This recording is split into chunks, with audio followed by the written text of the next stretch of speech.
Hi friends, welcome back to my channel. ఈ స్టోరీకి writer SNMR Sridhar గారండి. శ్రీధర్ గారి అన్ని స్టోరీస్ కి కాపీ రైట్స్ వర్తిస్తాయి.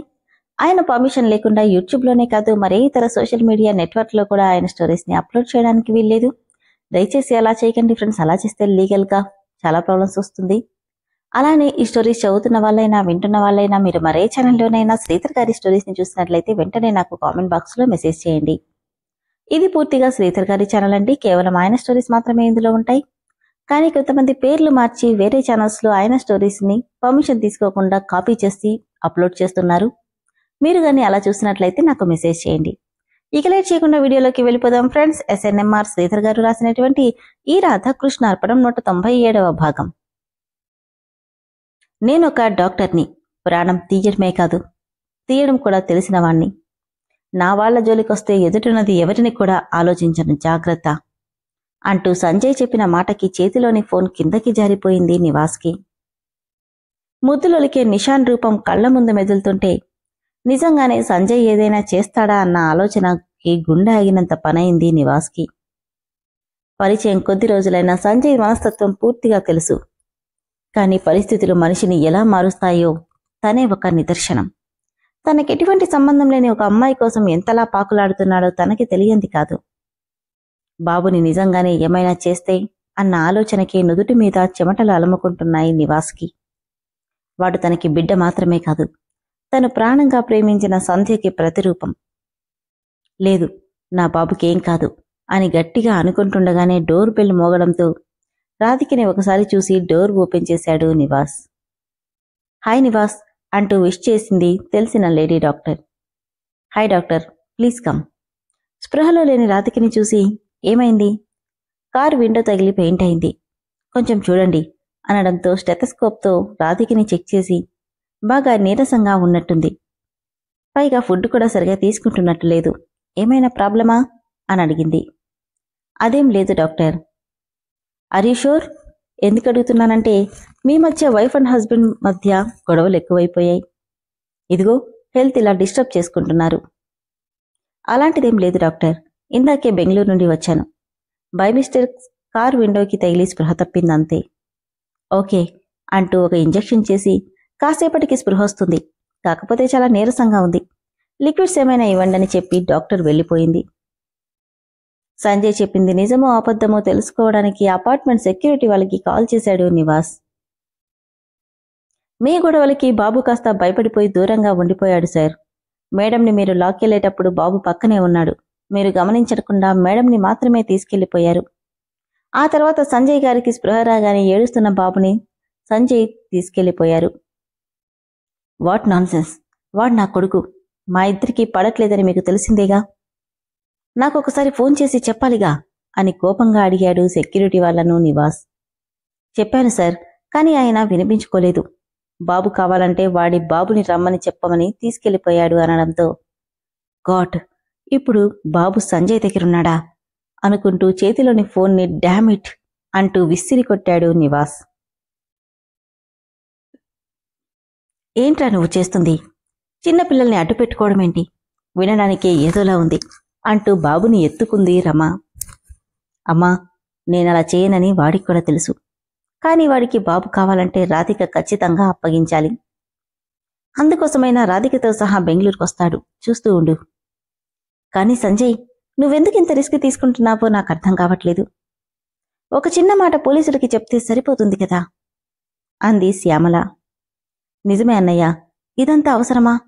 అక్కడుంది రాధికని మనందరికీ తెలుసు. అలాంటప్పుడు సంజయ్ నవ్వి, నిజమేరా, అక్కడుంది రాధిక.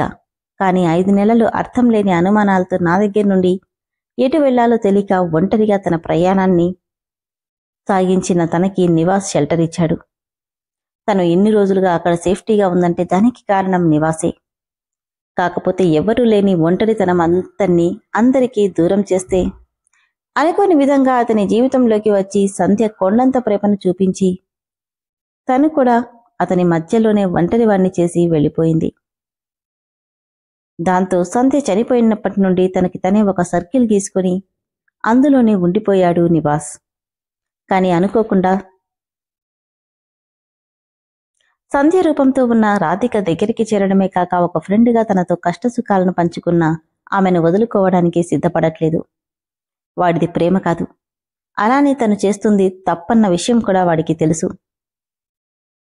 బుద్ధి వాడు చేస్తుంది తప్పని చెప్తున్నా మనసు మాత్రం రాధిక ఎప్పుడూ సంధ్యలానే ఉండాలని వారిస్తుంటే దాని మాటే వింటూ వెళ్తున్నాడు.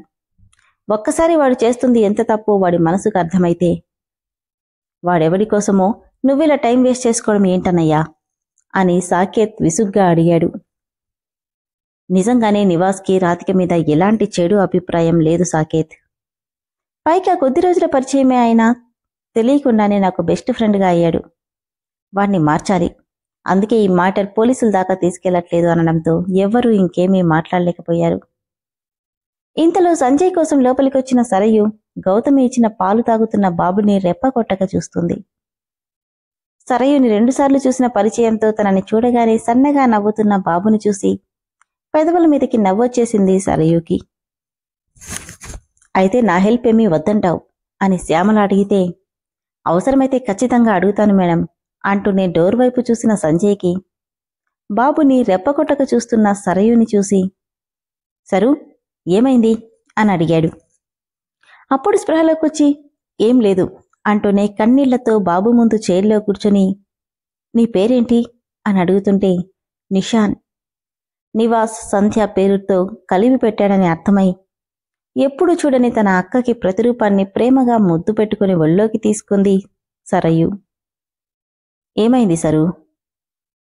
కళ్ళు తుడుచుకుని, ఏం లేదు, ఇంతకుముందు 2 సార్లు చూసినప్పుడే వీడి మీద తెలియకుండానే ఏదో ఎఫెక్షన్ అనిపించింది. అదేంటో నాకప్పుడు అర్థం కాలేదు. ఇప్పుడు తెలుస్తుంది, వీడు మా అక్క కొడుకు, అందుకే వీడిని చూసిన ప్రతిసారి ఏదో తెలియని ఎఫెక్షన్ కనిపించేది అనుకుంటూ వాణ్ణి ముద్దు పెట్టుకుని, అవును బాబెందుకు ఇక్కడ ఉన్నాడు అని అడిగింది. మీ బావ నా భార్య మీద ఇంట్రెస్ట్తో బిడ్డని మర్చిపోయి వెళ్ళాడు అనగానే, ఏంటి?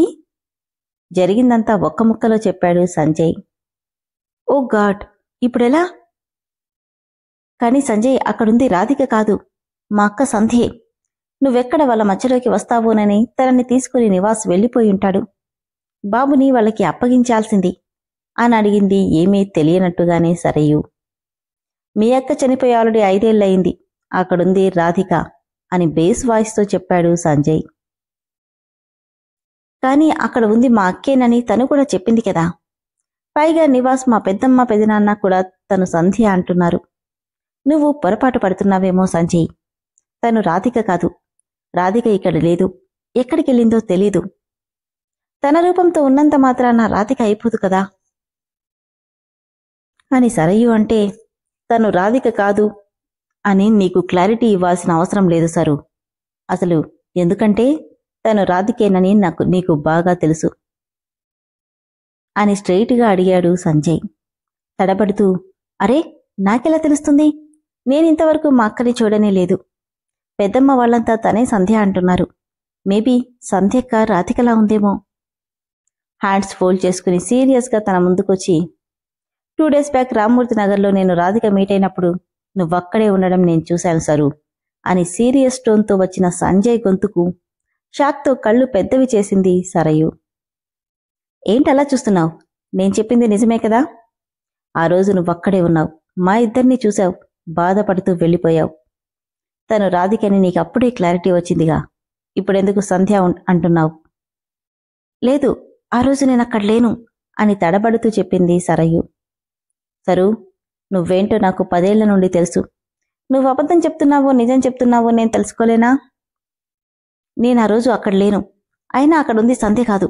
అనవసరంగా బాబుని తీసుకునొచ్చి తల్లిని బిడ్డను వేరు చేయకు అంది పంతంగా సరయు. వేరు చేయాల్సిన అవసరం నాకు లేదు, ఎందుకంటే తల్లి బిడ్డల బంధం తెగిపోయి 5 ఏళ్లయింది. ఇక తండ్రికి వీడు కావాలో వద్దో వాడే డిసైడ్ చేసుకుంటాడు అని 2 అడుగులు వేసి అక్కడే ఆగి వెనక్కి కూడా తిరగకుండా, చూడు, ఎలాగైనా మన పెళ్లి జరగాలని పిచ్చి ఆశతో లేనిపోని ఆలోచనలని చేసి మనిద్దరి మధ్య ఉన్న ఫ్రెండ్షిప్ని కూడా శాశ్వతంగా దూరం చేయకు. నేను నీకు ఆల్రెడీ చెప్పాను, ఇప్పటికీ చెప్తూనే ఉన్నాను, మన పెళ్లి జరగదు. నా పెళ్లి రాధికతో ఎప్పుడూ అయిపోయింది. ఇంకా నా మీద ఆశలు పెట్టుకుని రాధికని శాశ్వతంగా నివాస్ దగ్గరే ఉంచాలనుకుంటే నాలో మరో సంజయ్ని చూస్తావు, మైండ్ ఇట్ అని కోపంగా చెప్పి సంజయ్ వెళ్ళిపోతే, నువ్వు మళ్ళీ వాళ్ళిద్దరి మధ్యలోకి రావాలనుకుంటున్నావా అని కోపంగా అడిగింది అక్కడే ఉన్న లాయర్ శ్యామల. మధ్యలోకి నేను రాలేదు. మా ఇద్దరి మధ్యలోకి ఆ రాధిక వచ్చింది. మా ఇద్దరిని అర్థం చేసుకుని తనని మా నుండి దూరంగా వెళ్ళిపోయింది. అంటే అర్థం చేసుకుని కాదు, మీ ఇద్దరిని అపార్థం చేసుకుని వెళ్ళింది. ఇప్పుడు తిరిగి వచ్చింది కూడా. ఇక్కడ నువ్వు, అక్కడ నివాస్ వీళ్ళిద్దరినీ కలవకూడదని ఎంత ట్రై చేసినా అది జరగదు. ఇప్పటికైనా జరిగిందాన్ని అర్థం చేసుకోవడానికి ట్రై చేశారు. నీ ప్రేమ నిజమై ఉండొచ్చు, కానీ 2 చేతులు కలిస్తేనే చప్పట్లు. నీ ఒక్కదాని దగ్గరే ఉన్న ప్రేమ సరిపోదు. ఇక నివాస్, వాడికి సంజయ్ 2వ ఛాన్స్ ఇస్తున్నాడు. యూజ్ చేసుకుంటాడో లేదంటే శాశ్వతంగా ఊచలు లెక్క పెడతాడో వాడిష్టం అని చెప్పి శ్యామల వెళ్ళిపోతే బొమ్మలా నిలబడిపోయింది సరు. విన్నారు కదా ఫ్రెండ్స్? మరి సంజయ్ చెప్పినట్టు నివాస్ రాధికని అప్పగించి బాబుని తీసుకెళ్తాడా, లేదంటే మరేదైనా కన్నింగ్ ప్లాన్ వేస్తాడా అనేది తదుపరి ఎపిసోడ్లో తెలుసుకుందాం.